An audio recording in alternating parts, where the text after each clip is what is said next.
This is Partners in Crime with Adam Croft and Robert Daws.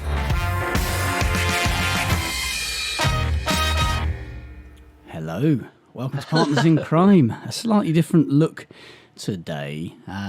We were quite happy, Bob, that we were back in the same studio again. Yes, we rejoiced too soon. Yes, far too soon. Alas, not to be. Well, you were away filming last week, weren't you? I was indeed, yes. We realised a few days ago that we weren't going to be able to do it together, but for a different reason to what we thought. Yes, well, but basically everyone's being pinged, and we've been pinged, and I'm out of ping now, and Yes. you're in ping. So it's God. That sounds like a 19th century. It sounds like a line out of Mikado, doesn't it? Well, we recorded a few days late because you were waiting for your PCR to come back, which has all come back fine. You're now able to live to fight another day. Yes, you're back in the community. But about the same time as you told me that, I had a message from a friend of mine who I was out with at the weekend saying that he's been pinged because of someone he came into contact with a few days earlier. Now, he's fine. He's still testing negative. He's isolating, but I figured probably safest, seeing as I was with him a few days later, until we know he's clear as well. Just that extra layer of protection that I'm going to just stay here, I think. Yes, it's probably best for a few days. At this particular moment in your lives, I think that sounds like a very good idea. But what I find interesting and sad as well is that now, several days after so-called Freedom Day, talking to my teenage children, I think they're more anxious now than they've been throughout the whole thing, because it just seems to be a complete and utter, a mess, really. People don't know whether they're coming or going. I mean, I went to get some petrol this morning and went into the garage area, and there are lots of other customers all wearing masks, and this woman walks in and not wearing a mask and starts to sort of look up and down, making appointments, saying, "What are you wearing that for? We don't have to do it anymore."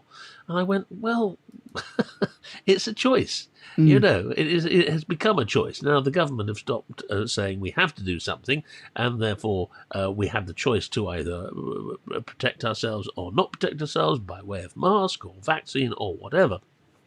It's also a wonderful way of actually just saying, not our responsibility anymore. If it all goes wrong, it's up to you because you've made the wrong decisions.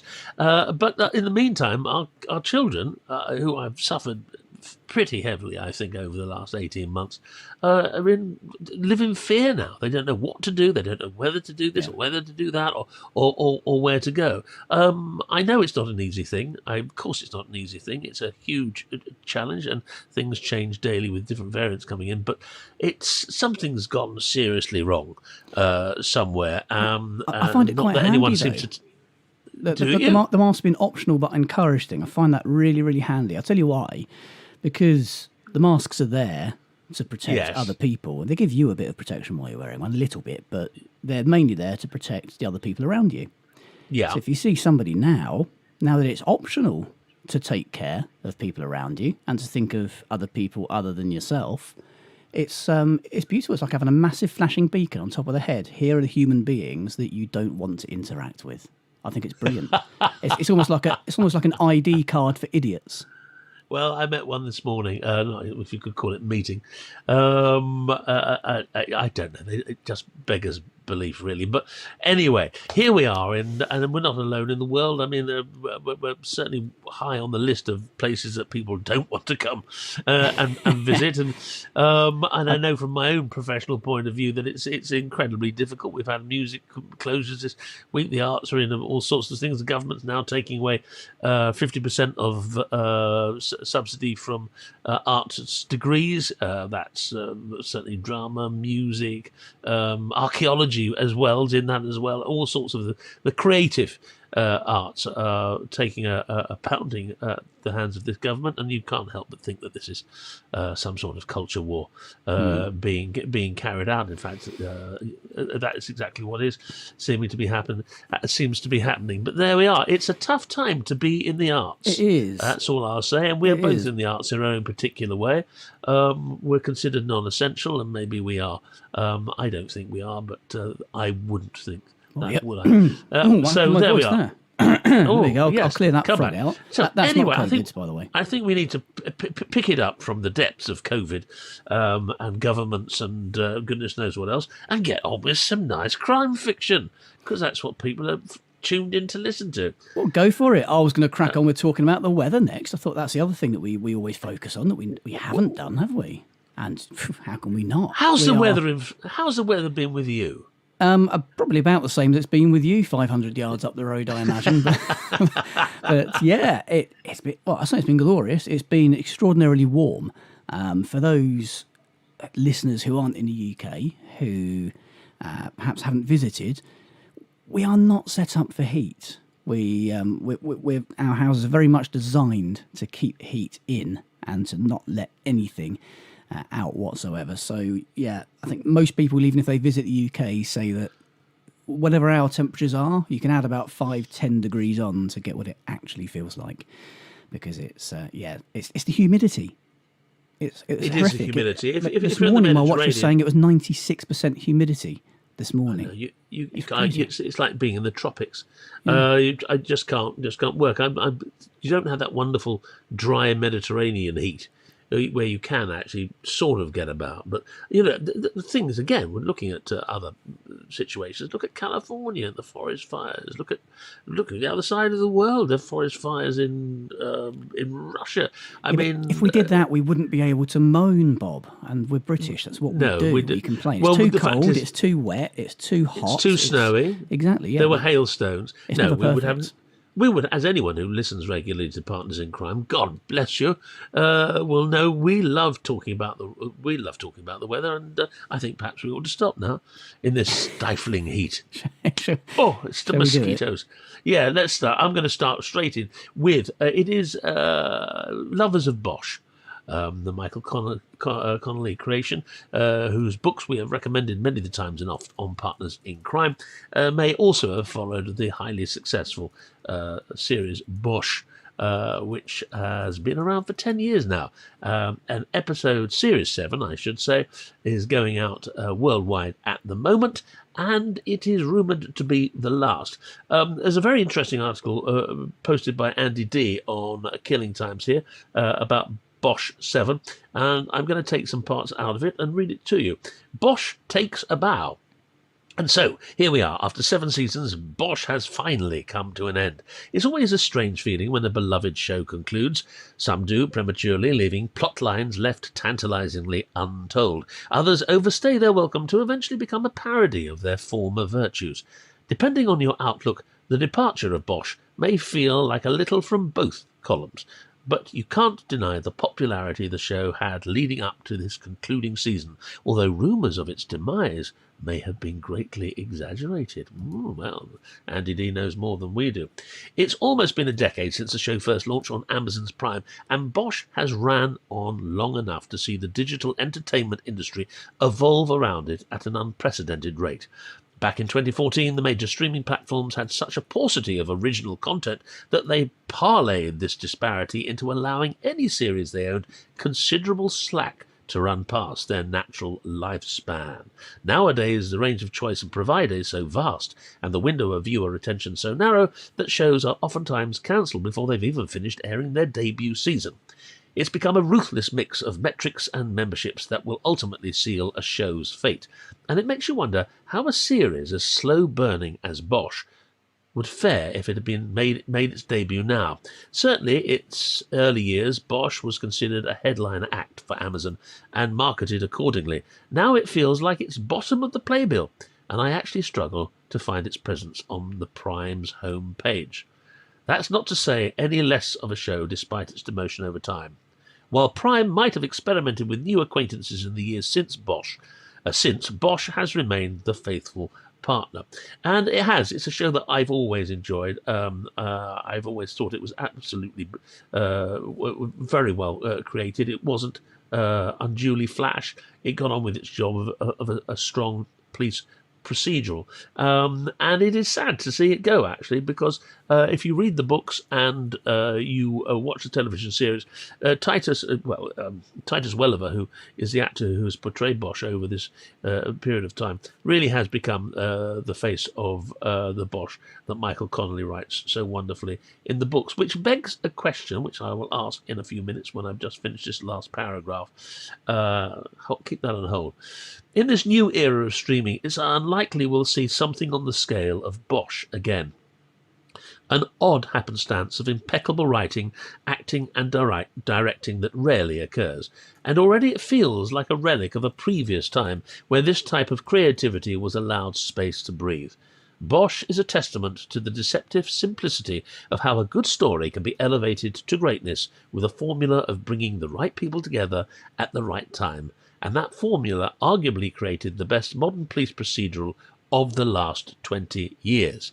Agree or disagree? I happen to think it's pretty spot on. It's a marvellous series. But the question I was going to ask my colleague here, and indeed any listeners who might have a point of view on this, is when is the television series often comes to an end, and that's due to ratings. And books may actually, a series of books of which Bosch is based on, may well stop being written or stop being published because people are no longer writing them. But is there a time when a writer, very often they just say, I don't want to write that anymore and stop, but they very often come back because of the financial pressure that's put on a best-selling author to come up with the same thing again? Do you think there is a danger of overstaying your welcome as a writer of crime novels in any particular series? Why are you looking at me when you say that? No, I'm not. I'm just throwing it over. I mean, it's an impossible question to answer because it all depends on how you feel. You can keep on writing exactly what you want, but is there a time when you feel that maybe, 10 books or 12 books or 15 books is enough? Or do you just keep writing them so long as there's a demand? Do you keep writing if you are running out of steam or ideas, but there are still people wanting the books and still people wanting to read them? It's a pleasant dilemma to be in, I would have thought. But there's a lot that goes into it, isn't there? It's, I guess, what you want to do as a writer, if you've still got the ideas, if you feel it's still worth writing in that series, or if you feel it's run a bit dry, if you think the character arcs have come to an end and it's done what it needs to do. Looking at the sales, I guess, and how the readers are responding and all sorts of things, whether you've got the energy to do it, whether the market's still there. There's all sorts of things, I guess, that go into it. But I don't think there's a hard and fast rule. No, there can't be, can there, I guess? No. I mean, it's just an interesting thing because television, it seems to be, I mean, both areas are fairly brutal. Publishing and broadcasting are fairly brutal arenas to survive with any sort of keeping your talent intact and keeping your books or your screenplays or indeed your careers as an actor together, and so many come and go and disappear. But it's an interesting thing, and Andy D does say that in actual fact maybe rumours of its demise are a little premature. I certainly hope so, but I only hope so if it's going to continue with a vigour and spirit to actually maintain the very high standards that it has over the years. I was reading an article about Ricky Gervais and Fawlty Towers, something that's said that shows that have actually got off early and said, right, work done, we're not going to go on and actually spoil this. And I don't know whether that happens in crime fiction very often. Do people just say, I'm writing one or two and I'm not going to write any more, no matter how successful they've been? If you've done what you want to do, you've done what you want to do, haven't you? And that's that. If you, I guess as a writer, how strong what you've got is, and if you feel that that has hit its peak, if you think that you'd be getting diminishing returns from doing anything more, then fine, great, stop. But we're talking about writers coming to the end and stopping things. Let's talk about one that's right at the start, because if you are a Partners in Crime patron, you get access to a free book of the month from our wonderful sponsors at Kobo every month. And this one for July is The Psychopath's Checklist by R.A. Ford, a rising writer and also previously a prison psychologist and a forensic psychologist. So he knows what he's talking about when it comes to psychopaths. That is in your Patreon dashboard now, if you're a Partners in Crime patron. If you're not, maybe consider it. Nice little present to yourself. Why not? You get early access to every episode of Partners in Crime. You get to watch it in full video. So there'll be people now watching Bob texting while he's meant to be listening to me talking. No, I'm hanging on. I'm hanging on your every word. I'm playing with my mouse. Oops, no, I've just dropped something there. You see, they also get access to an extra bonus episode each week, Partners in Crime, Arsenic and Old Lace, which is our video-only extra. You get a shout-out on the show and also that free book of the month and lots of other stuff. So the link is in the show notes if you fancy some of that. Right, should we do some news? I would have thought that's a very good idea. Well, Bob, you know I like my fountain pens, and I've got quite a collection. Yes, it is definitely. I think like is too slight a word. I think fetishistic. Can you say fetishistic? Or maybe if you can, I wouldn't like to try. I wouldn't like to try, but you've done it now. You do have a slight fetish regarding your many-coloured pens. Yes. Yes. So please tell me more. Well, I just thought this news story interested me on more than a couple of levels, really, because Montblanc, I'm sure you'll be aware of, they've been annually honouring the creativity and cultural influence of some of the world's greatest literary figures in pens for quite a while. And this year's Writers Edition is the Sir Arthur Conan Doyle, the latest in their highly anticipated series of pens following last year's Victor Hugo. The new pen collection includes 4 variations and is inspired by the many tales of Sherlock Holmes and the exceptional life of the man who conceived him, they say.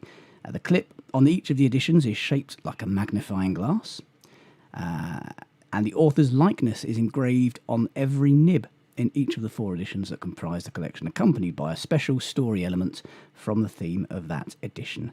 The editions include the limited edition 8 and 97, the 1902, and the Sir Arthur Conan Doyle Writers Edition. And it's also got the author's initials in red lacquer, features a single sapphire at the top. The Montblanc emblem is paved in diamonds that crowns the writing instrument with the cap top ring engraved, "I came of age at 80 degrees north latitude," which is taken from the author's diary on the day of his 21st birthday. It's decorated with his signature, the vine from the logo of A Study in Scarlet, and the publication date of the short story The Captain of the Pole Star, January 1883. It's got an 18-carat white gold nib. But Bob, how much do you think it costs? Well, I think I know this. I think you can get a pack of 3 from W.H. Smith for $4.99. Tell me if I'm wrong. $4.99. I mean, take the decimal. For 3 of them. Take the decimal point out and double it, and you're not far off. No, you've stumped me now. Well, the basic edition of the fountain pen is £895. Right. The 1902 limited edition is, I'm looking at it here on Montblanc's website at the moment, £3,575. Needless to say, I shan't be investing. Well, I'm out. Well, you're just waiting for them to do one for you, the Adam Croft Montblanc, or whatever mountain or hill. Can you imagine what that would be? 24-carat plastic. Oh, it's not great, but people have, it's amazing me. People do have money to spend on such things, and you would be one of them if you had the money. No, I wouldn't spend that much. Well, you probably, it depends. I mean, I don't. Not on a Montblanc. No, you pay for the label. Oh, is that it? Yeah. Well, doesn't it keep its value? Is it not like a sort of a? Yeah, because there are enough people who want to buy them, I guess. But they're a bit like not as bad. They're a bit like Rolex watches. where it's the brand and it's the label you're paying for. They're not necessarily the best quality ones out there, and enthusiasts will tell you so. Oh, really? Could you give a recommendation of a pen at a reasonable price that would be worth having? Now, that depends what you call reasonable. Well, just £2,500. I don't know. I've never gone anywhere near that high, I must admit. A tenth of that is about the best I've done. Well, you still have a wonderful and colourful collection of pens. Do you ever use them? Yes, you do. I've seen you, and you use them with many coloured inks.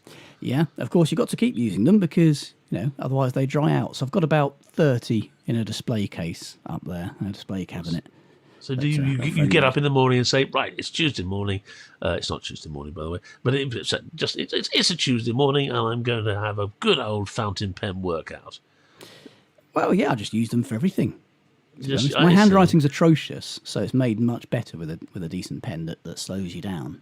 Yes, I used to have a fountain pen for all my schoolwork for that very reason. It just sort of slowed it down and made it look a lot nicer. But a bit nicer in my case. You don't see many of them these days, do you? I don't know. Fountain pen. I don't know. I do. Yeah, well, there we go. The Montblanc. Anyway, that's. I just think that's a very heavy hint for a birthday present or Christmas present. If anyone's buying me one of those, Bob, that's fine.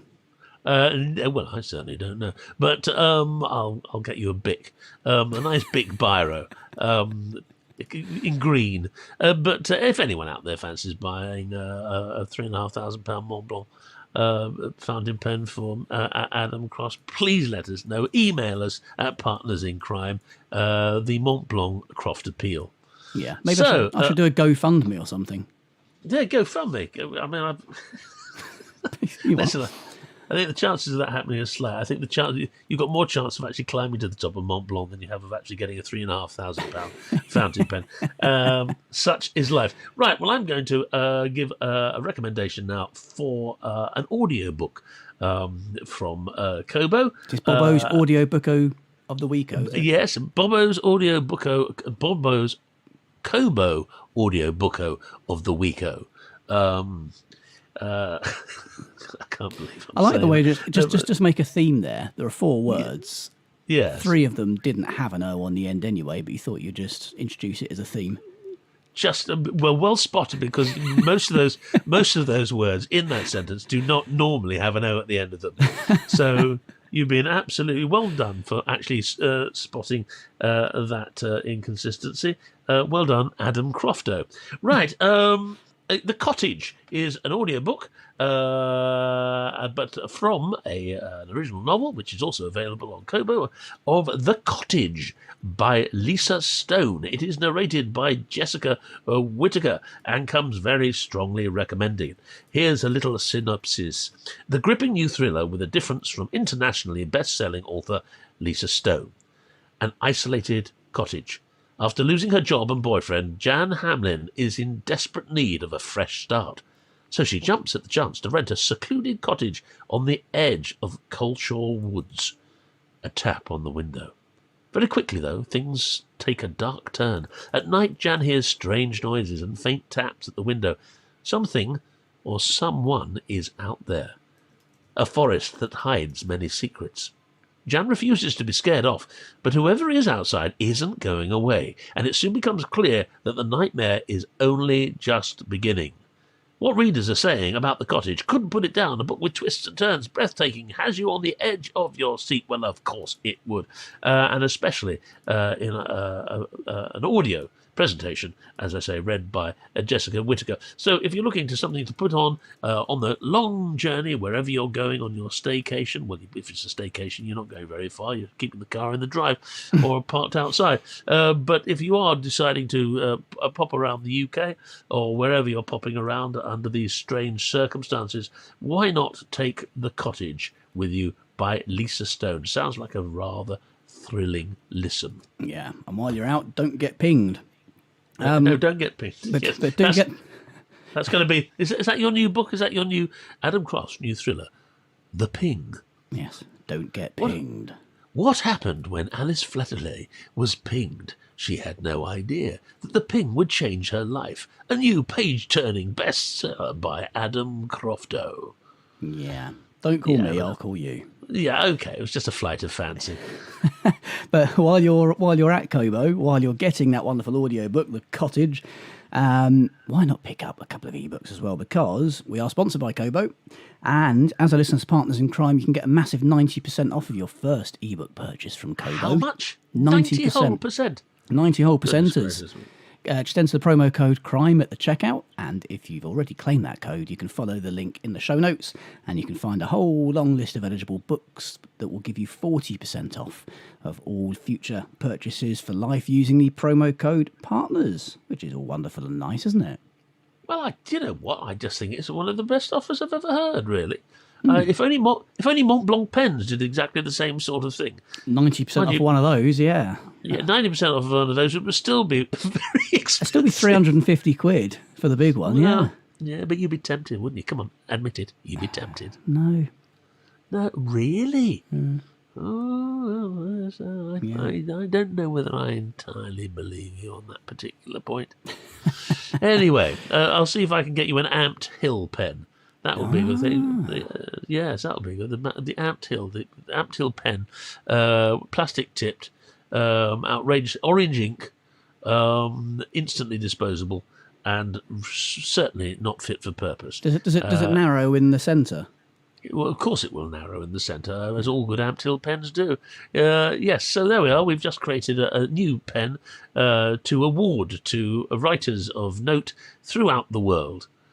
Though I'm sure Arthur Conan Doyle doesn't quite appreciate, or maybe he does. You know, Arthur Conan Doyle was a great believer in spiritualism and ghosts and sciences. So basically, they have awarded him in this pen, and of all the writers they might have awarded to, he's probably the one who's up there going, "Oh, lovely! I fancy that. Thanks very much indeed." Yeah, maybe they're haunted. Maybe that's the price tag. Maybe that's what it is. If you get one, you suddenly start writing wonderful original mysteries. Oh, that'd be quite. It's just a new. That would be marvellous, wouldn't it? The Montblanc pen actually starts writing new episodes of Sherlock Holmes. Do you know what? If anyone's listening to this, you know this is recorded media. You can't now write this and nick it. We've basically copyrighted that. So yeah, great. Well, that's very good. Do you know we've gone off on certain flights of fancy. I'm sure it must be something to do with the antihistamines I'm on, but I feel as light as a kite. I feel quite I've just run out of things to say. Really, I feel very heavy and muggy, I must say. So yeah, I think I might go and cool down for a few minutes between this and recording Arsenic and Old Lace. I think after I've done that, I am going to strip off and dive headfirst into the paddling pool. There are no words I can say that would adequately describe the horror that image brings to me. Can you think of one? Absolutely not.